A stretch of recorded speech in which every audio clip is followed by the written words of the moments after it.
Good evening and welcome to another episode of The Spin. We're very happy to have you along, and we have got a program today. We are going to look at Susie doing some crazy things like speedboat driving and sailing in the oceans around Thailand and all sorts of things. We're going to talk about what's coming up for The Spin, what's happening in Thailand, and how you can win a trip to Thailand.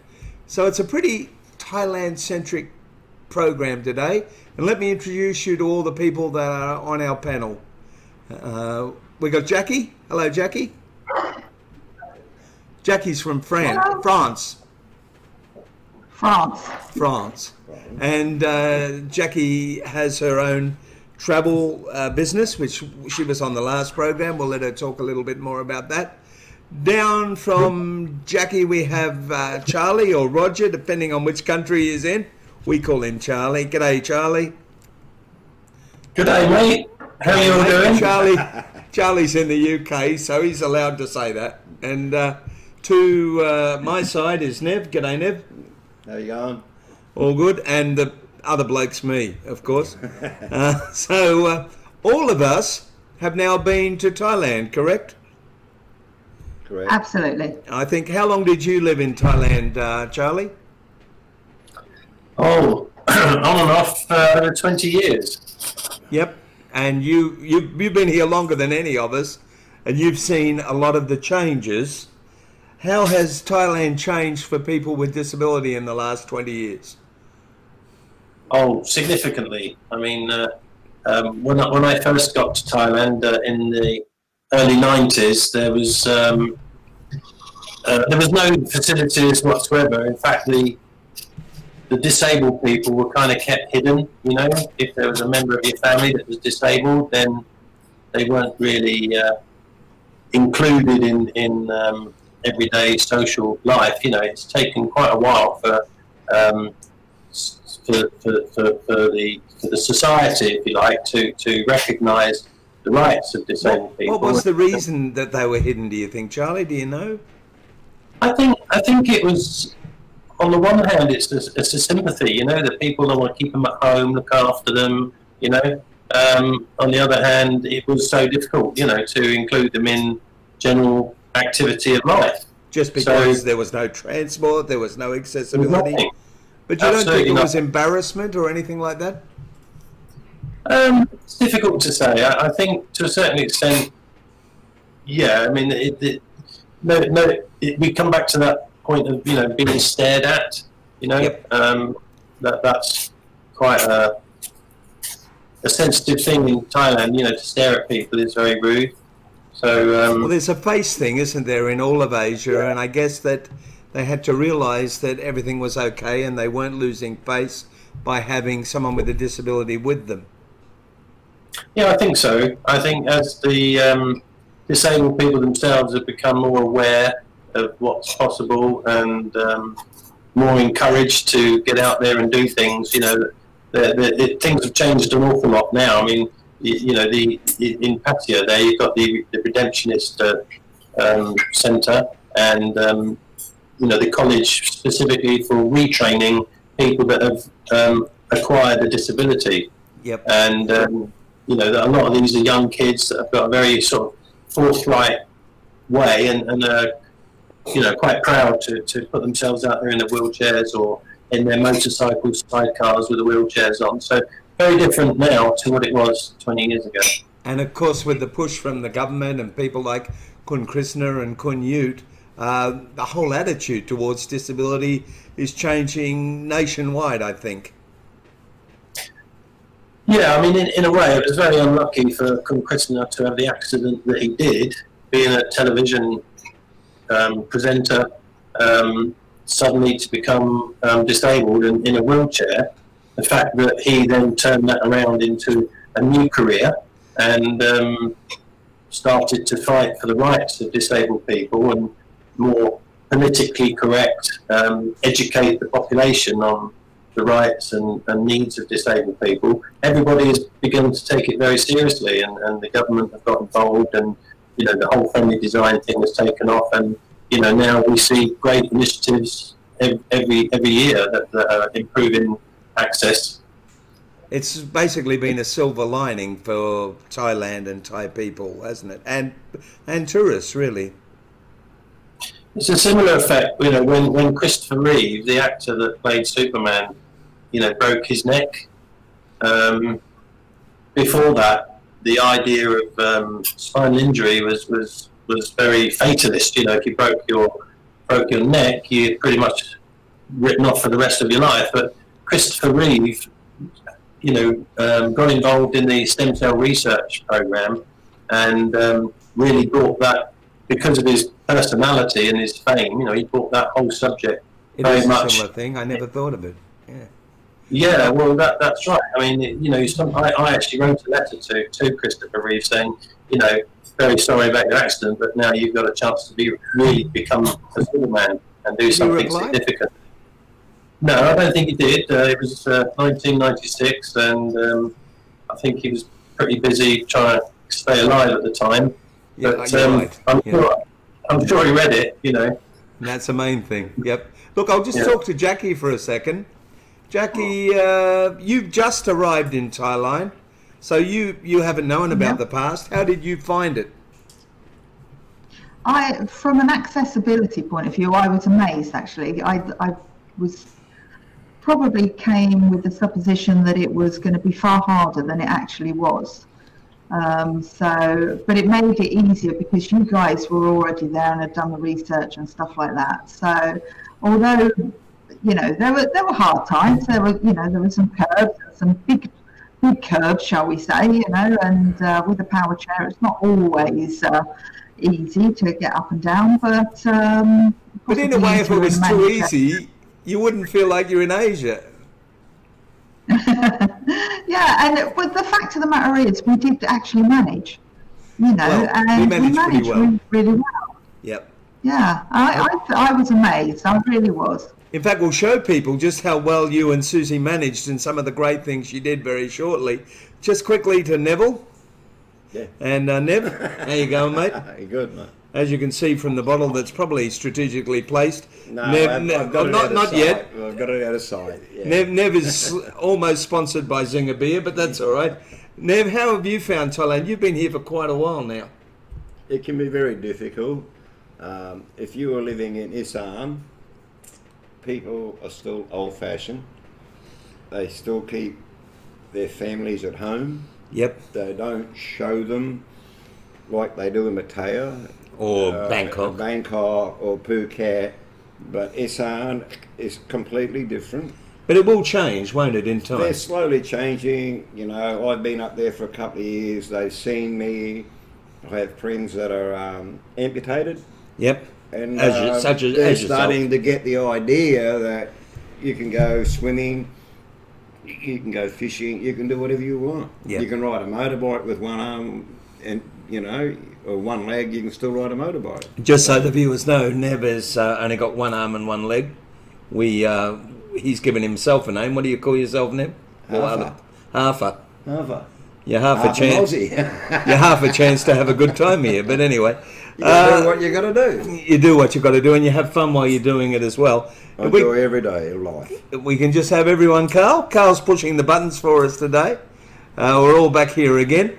Look, let's talk a little bit about this trip that Susie did, and see if we can get a few other people to do it. First of all, let's have a listen. I'm letting Carl know what we're doing here. This is only our second show. Let's have a listen to what Susie had to say about the trip.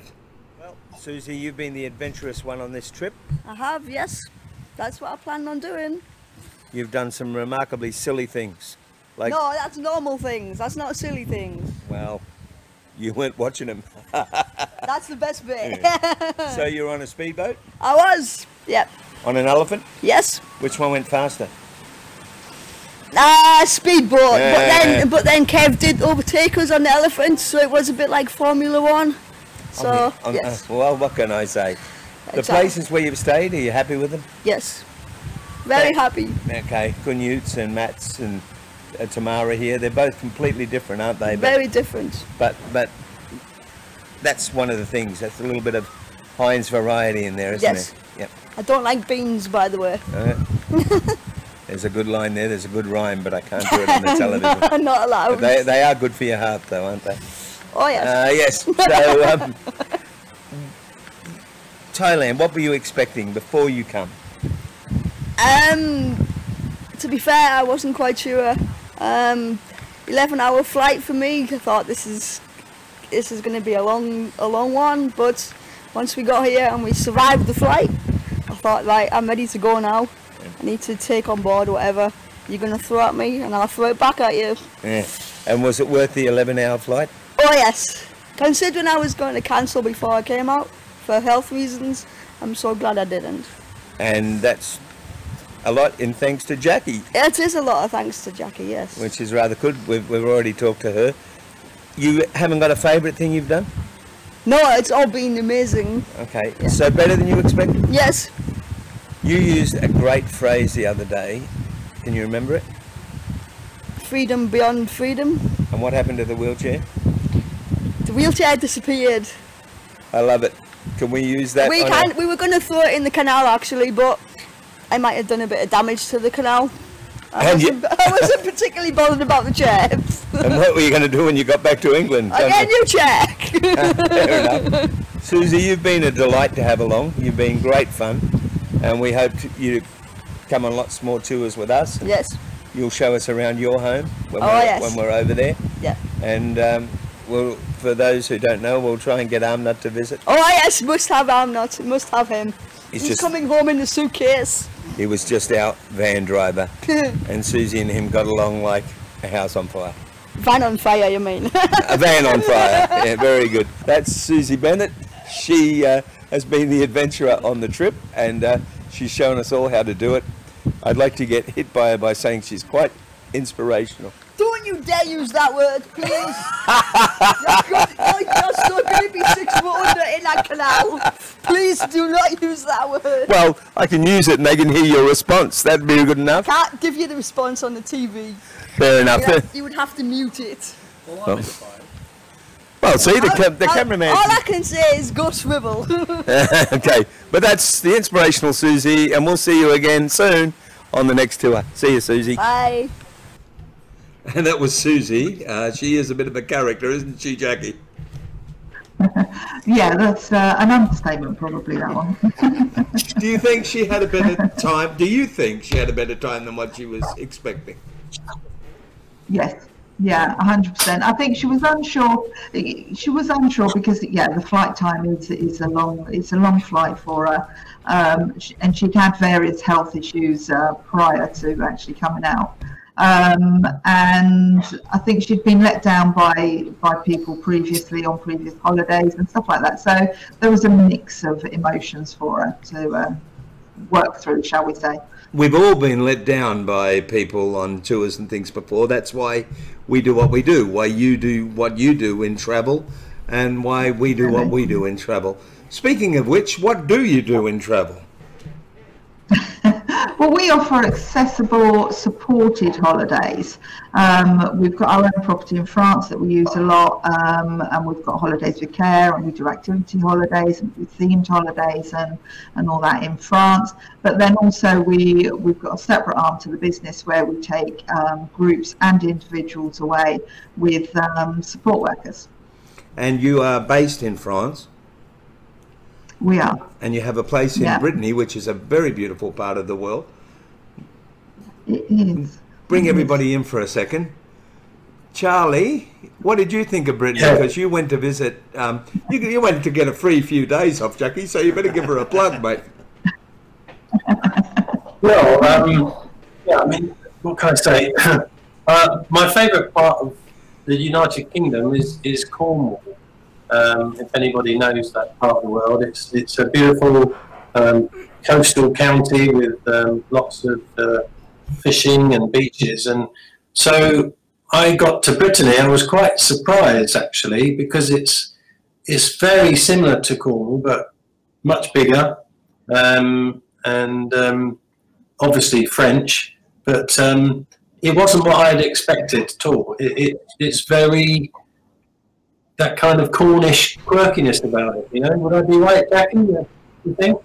Yeah, Most definitely, quite traditional. And if you speak to a Breton person, you know, somebody that was born and bred here, they would always consider themselves Breton rather than French. Look, when I went to France, I've got to say it right. Jackie gets angry with me if I don't say it right. When I went to France, the first time I was in a little bit of the countryside, I loved it. The second time I went to Paris, which was lovely also in its own way, but I couldn't wait to get out of it, to be honest, because it was a little bit crowded, and all those wonderful little street cafes were a little bit crowded for a wheelchair and so on. Why did you pick Brittany? We picked Brittany from a UK point of view and our main customer base, in that it's got really, really good transport links. People can get to us from the UK very easily, and usually within less than a day's travel. So there was that, but also we liked it. It's green, which does actually mean that it obviously rains at points in time, but it's green. That it's not too much heat, it's not too much cold. We're really close to the coast, 5 minutes, 10 minutes from the coast, and it is just beautiful. And the people are really, really welcoming. And looking at the pictures, which I wish I had to put up now, and I'll get them up by next week. The place you've got looks like it's got heaps of history and lots of atmosphere. Yeah, what we actually bought. Myself and my husband, we love industrial commercial buildings. So what we actually ended up buying was an old flax mill, which in a previous life, they used to bring the flax in from the fields. They used to, in the main building where the apartments are, they had 3 floors where they used to dry the flax, and then in the barns and the outbuildings out the back, they used to card the flax and then weave it and things like that. But because we're right on the estuary, they used to be able to bring in the barges and take away the flax and the cotton. Could you feel that history, Charlie? Well. Sorry. Absolutely. It's a fantastic old stone building, and it's right on the banks of the river. So it's high up, and it looks down as the tidal part of the river comes down into the village of La Roche-Derrienne. It's an absolutely beautiful village. Just a couple of 100 yards walk down the riverbank, and you're into the village, and in very French style. There's like a little village centre where you've got your baker and your butcher and your pub, you know, and it's all very quaint, you know. Just a quick thing on the Brittany thing, you know, because while I was there, Jackie was telling me, or Carl particularly was telling me about the history of the place, and it used to be part of the same kingdom of Britain, which is why it's called Brittany, because there was Great Britain and Little Britain, which is in fact Brittany. So, you know, if you look into the history of the area, I can understand why they feel very independent, because they were a bit like the Welsh are to the English. You know, they had their own battles over the years. What, you mean they argue all the time? Yeah, I mean, you know, if you ask the Welshmen, you know, where they're from, they say they're from Wales. They don't say they're from the UK. You know, and it's like Jackie said in France, you know, they're from Brittany, they're not from France. Okay, that sounds fair enough. I want to ask you, Jackie, can you go fishing there? You can go fishing. You can do sea fishing, you've got freshwater fishing, you've got lakes. So, yeah, you're fine for fishing. Do you hear the noise from Nev? That's why I brought that up. Do you want to go there now, Nev? Yeah, I'm coming. Nev's got a fishing rod with an electric wheel and everything, and you can't keep him away from the water. Oh, swimming and fishing, ultimate. All right, well, you go out to Brittany, because let me tell you, Anywhere on Wheels will be offering, in conjunction with I Need a Holiday Too, which is Jackie, we will be offering a tour to Brittany and France very, very soon, and you'll be able to win a trip there, and we'll let you know all about that soon. So I hope you're ready to take some of our people on holiday, Jackie. Absolutely, we're always ready. Always ready. I'm coming, I'm happy. Get the fishing rods out. That's all right, Nev, you'll be fine. We'll do the fishing. I'll have to bring my own rod, fishing. Bring me on, Rod. Anyway, that's another story. Right, that's it. I to ride him with one arm. No, I think I'd do the breaking strain of the line, mate. I'm sorry. Okay, let's get back to Thailand for a minute And let's have a look at something that Susie did, which was sailing her own boat along with Nina, who is a wonderful lady here in Pattaya, an Indian, Thai Indian, and they went freedom sailing. Let's have a look at that right now. It's gone, Carl. Can we?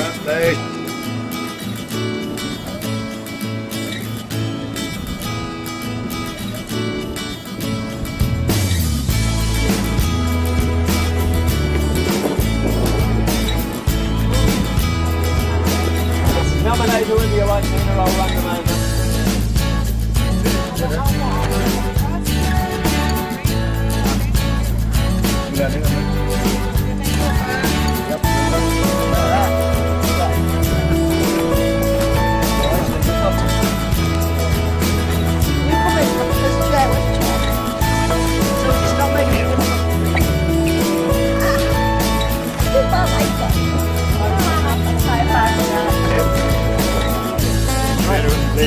Right to the side.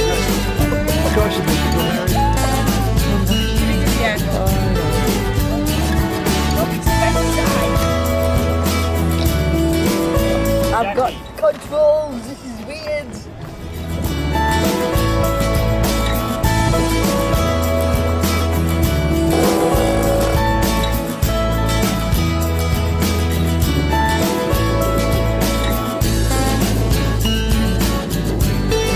There's the way, Susie. Hello, guys.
So at this point, Susie is in control.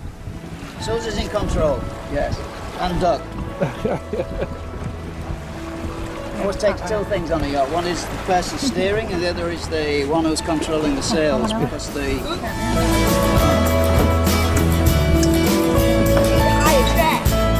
Yes. I can see where I'm going. It's very small.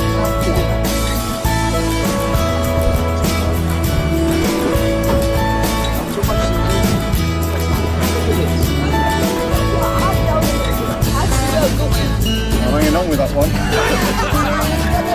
She has an ulterior motive, you realise?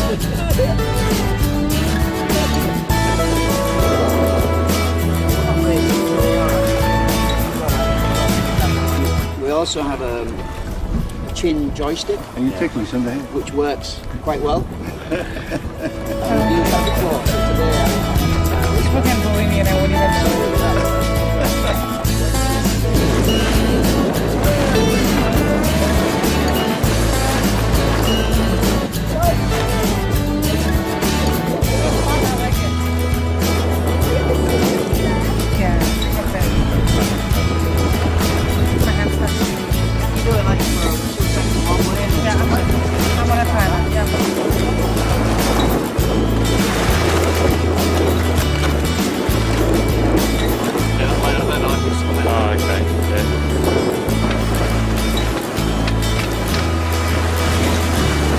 Too much gin. And it doesn't go in the water.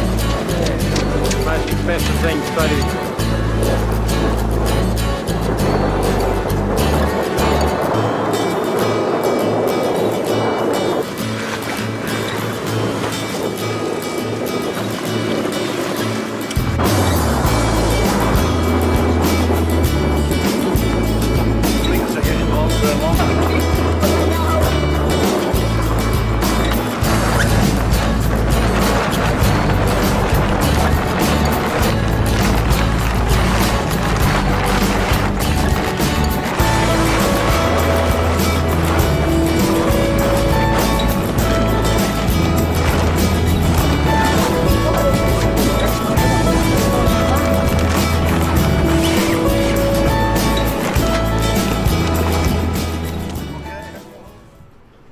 Well, there you go. That was the Freedom Sailing. That's the first time you've seen that, isn't it? We're doing the cheers, by the way.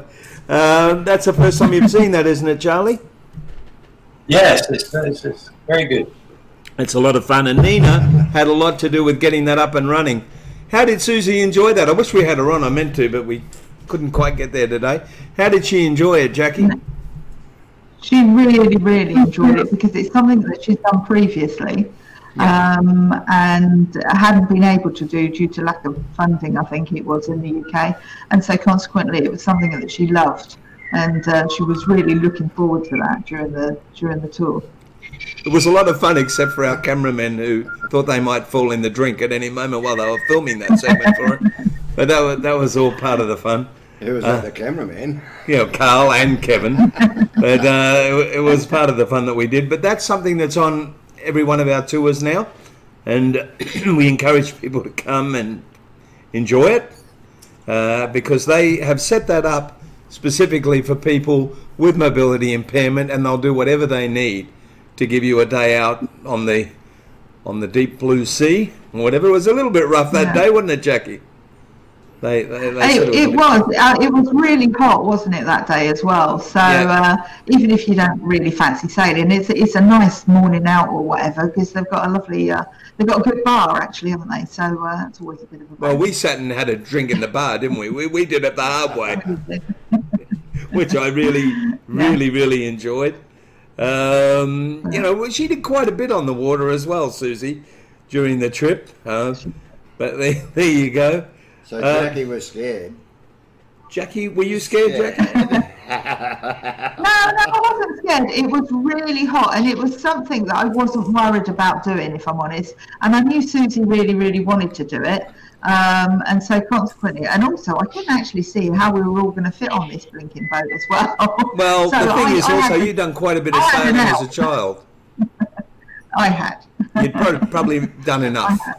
Yeah. Yes. So yeah, certainly did a lot as a child. So you enjoyed it? Yes. Yeah. So we sat in the air-conditioned bar. What hardship was that? Oh, it was terrible, wasn't it? Bloody awful. And you're drinking Singer beer or whiskey? He's mentioned Singer again. Singer, get on. Show him the bottle now. Go on. He's trying his best for us. There you go, Singer beer. No. But we had a great time, didn't we, Jackie?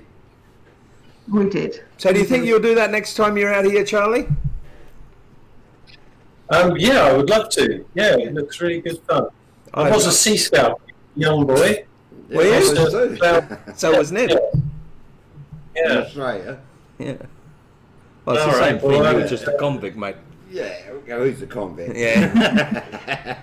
That's not the only thing Susie did on the water. She also had to go in Kunyut's speedboat, and me and Jackie, or Jackie and I, were as petrified as Charlie was when he got in it the first time with me. No. It's quite an experience. Let's have a look at Susie enjoying the speedboat at Damnonke Resort.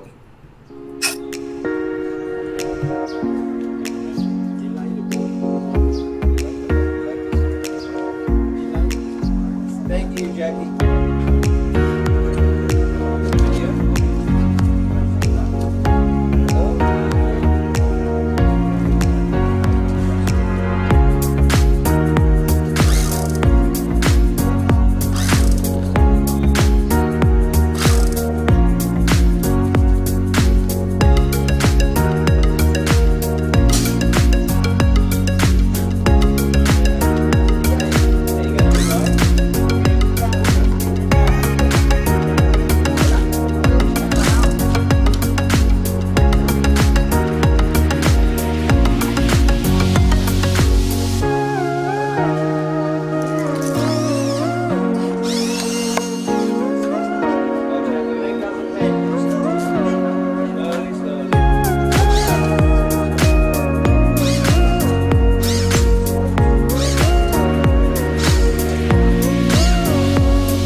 Can you believe that she even went shopping in a speedboat, Jackie? Oh God, just seeing it brings it back. Her and Kev came back with some food. Yeah, they didn't have the market. Well, they got there quickly and they got back quickly. It's quite, and the other thing I love about that, I don't know if anybody noticed it, but there were kids diving in off the side of the Clong or canal to get the wave from the boat as it went by, and I thought that was pretty awesome. Bit of Thailand life there. You said you needed to go to the bathroom when you did that, Ned. Need to go more than the bathroom. It's a bit scary. It's a bit scary and it's a lot of fun, and we've done it, haven't we, Charlie? But I think with a lot more speed. Yeah. Charlie was driving. That's the worst part. You're lucky. I can't. I got one arm, so I couldn't drive. How did it feel to drive it, Charlie? Well, as you know, I'm at the time I was waiting for 2 cornea eye transplants, so you know, I had 2 arms. Neville, I didn't have it. Are you saying the whole thing was a blur, Charlie? Exactly. In fact, there were times when I saw things floating in the water and I didn't know what it was. It was the biggest adrenaline rush I've had, you know, since I did 130 miles an hour on a motorbike with no crash on it. Now, I better just tell people that is not something that you're required to do on the tour. It's an optional activity that you can choose to take part in if you wish. It's not something that you have to do or you'll be pressured to do in any way at all. And in fact, you can also ride a motorbike, but we'll show you that on a different program because I haven't got that ready for this one. There's just so much, and we've already been over 30 minutes. But Go on. There's one thing, when you go on that speedboat, that's your own risk. Absolutely. And sometimes your medical insurance will not cover you. Well, they might not, but yeah. It is up to your decision.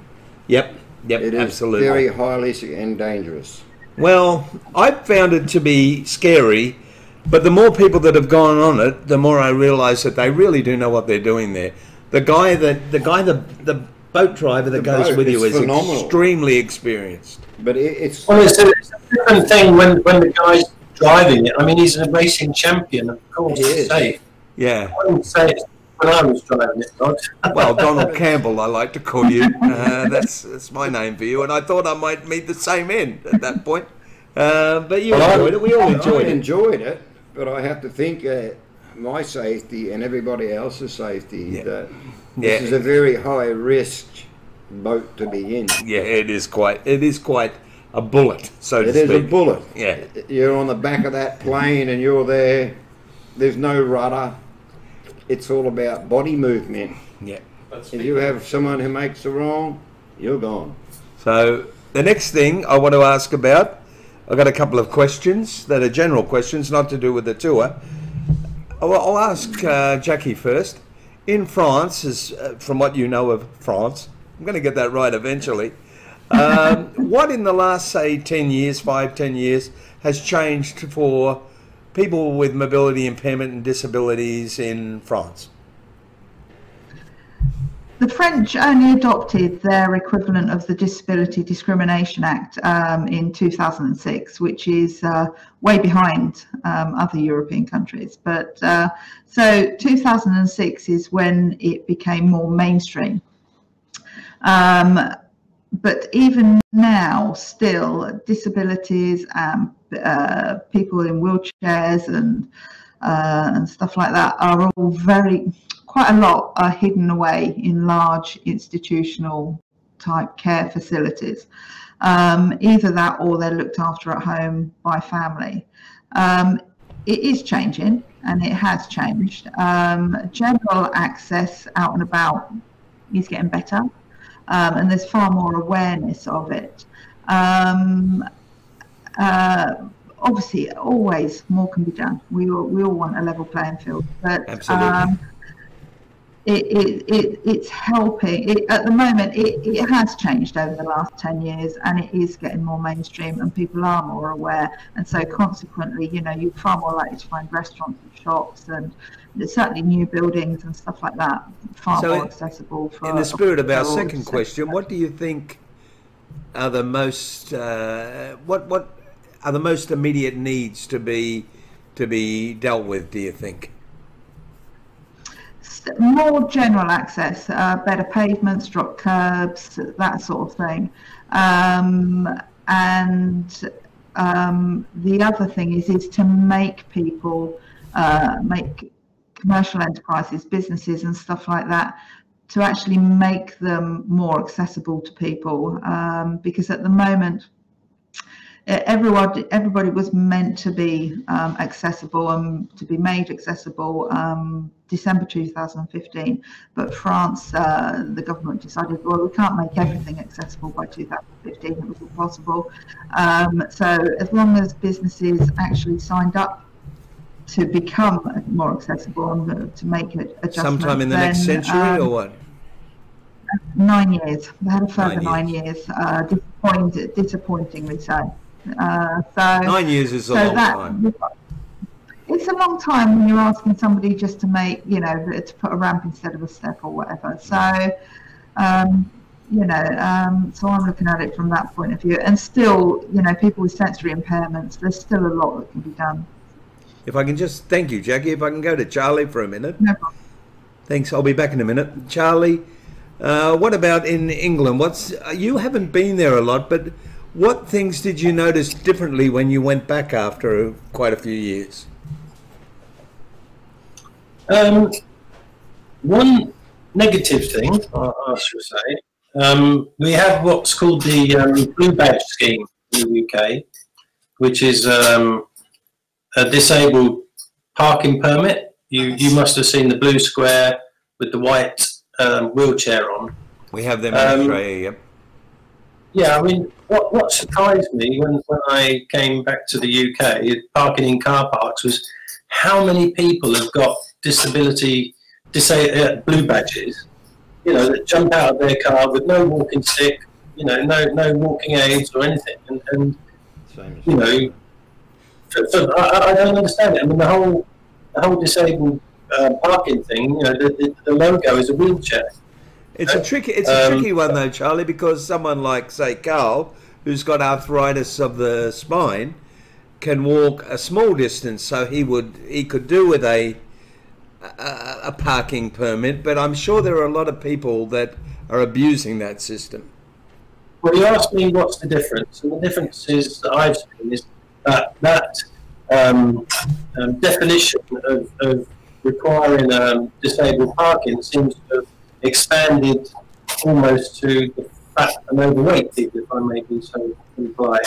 You know, so that was one negative thing that I've seen. But on the other hand, I would say the UK's been very good. I was when I had my accident in '73. Our Minister for Health was Jack Ashworth, who was deaf.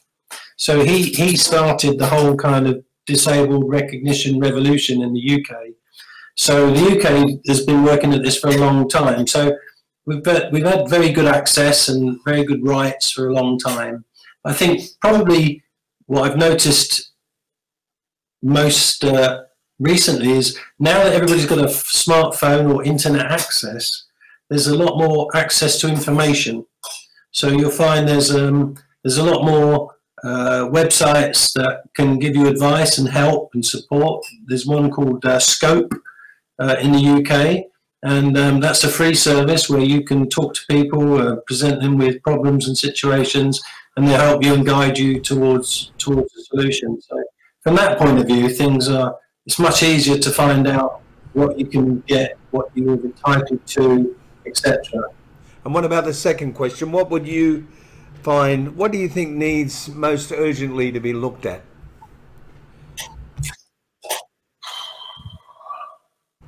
There's so many. Yeah, I'm thinking perhaps schemes where, like we're doing with the sailing and that kind of thing, you know, to get to get people more involved in activities, you know, outside of their normal life. So, I mean, there are already, you know, as we know, Grace belongs to a wheelchair rugby team, and you know, I visited the disabled sailing club here. So there are lots of things out there, but I would say if we could improve things, it would be to encourage people to get involved in, you know, things like disabled horse riding and disabled motor car racing, you know, to try and push that, push the boundaries. Shows. Something like the spin would be a good idea. Yep. I love getting in and talking to people and learning about things as well. If we could just have everyone for a sec. I think that we would all agree that one of the things that we are concerned about when we travel as people with a disability, and I should add that people might think that Jackie is not in a wheelchair, but Jackie, you were in a wheelchair for some 8 years, correct? Yes. Yeah, I'm what I would class as a retired disabled person. Yeah. I'd like to be one. I'd like to be one of them sometime.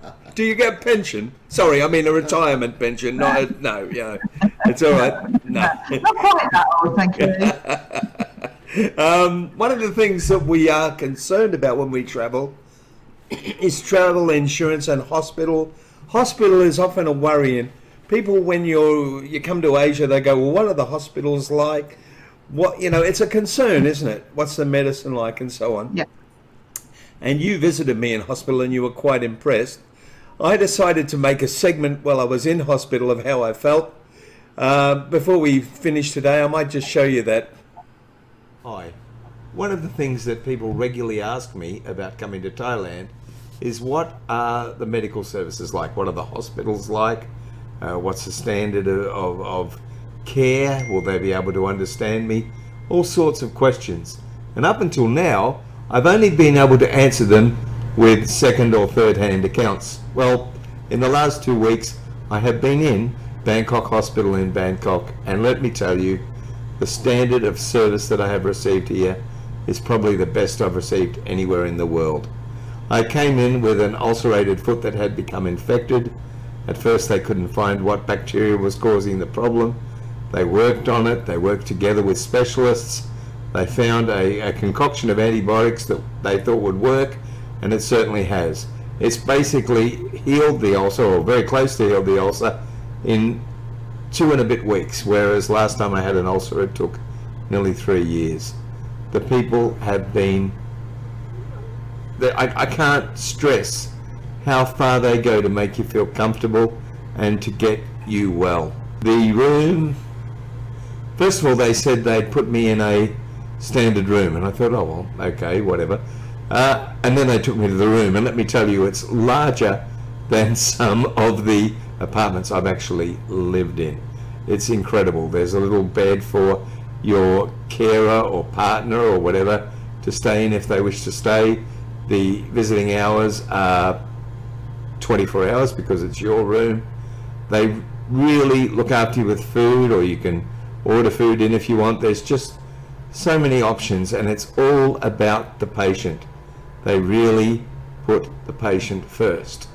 So if you want to come to Thailand and you've been worried about that particular side of things, as long as you've got medical insurance, which anyone who comes on anywhere on wheels trip has to have, you've got absolutely nothing to worry about.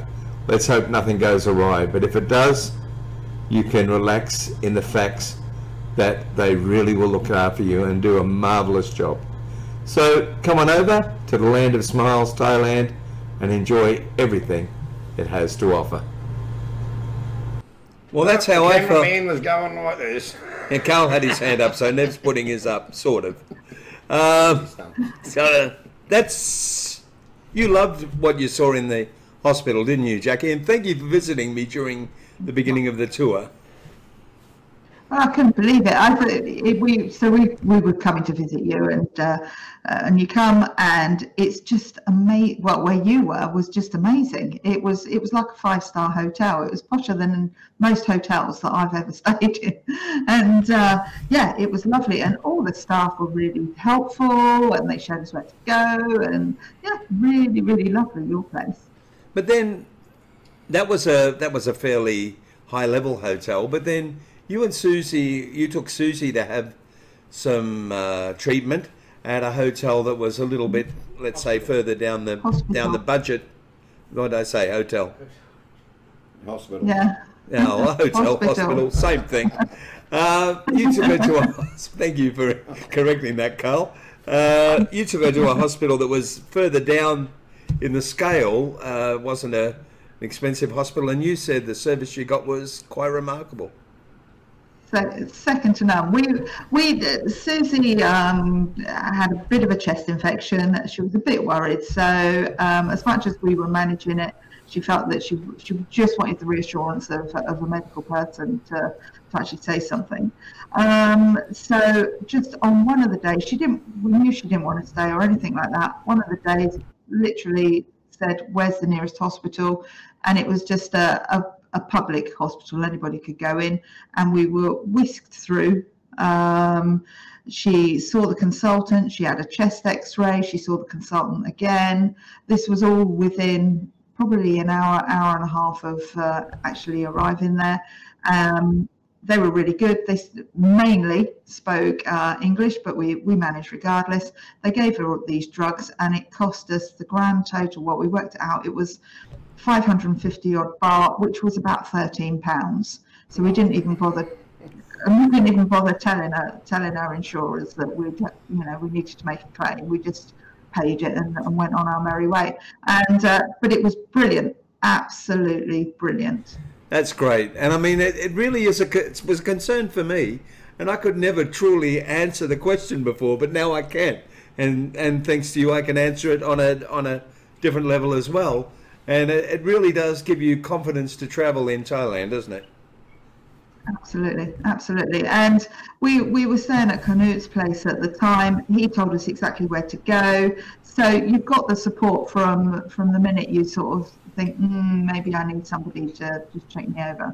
Well, I was going to finish, but just quickly, we have support from not only Knut, but our other resort on the trip, Tamara Resort in Pangsaray with Matt, offers the same sort of support and the same sort of accessibility, doesn't it? Absolutely, absolutely. And I'd have no qualms with going to Matt or any member of his staff to actually ask, right, can we go to a local doctor or a hospital, or, we need some support somewhere. Nothing is too much trouble for them, is there, Matt, Wayne, or the staff, or Knut, or any of the people that we deal with? No, not at all.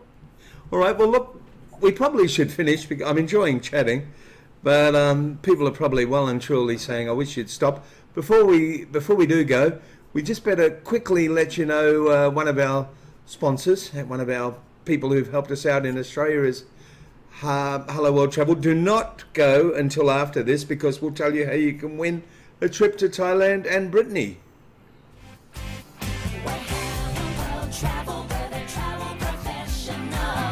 Hello World Travel Harvey Bay is Anywhere on Wheels' preferred travel agent in Australia. Call Joe and the gang and they'll fix you up with a great deal. Book with the knowledge that you're booking with Australia's largest travel agency group. Remember, with Anywhere on Wheels and Hello World Travel, you're never alone.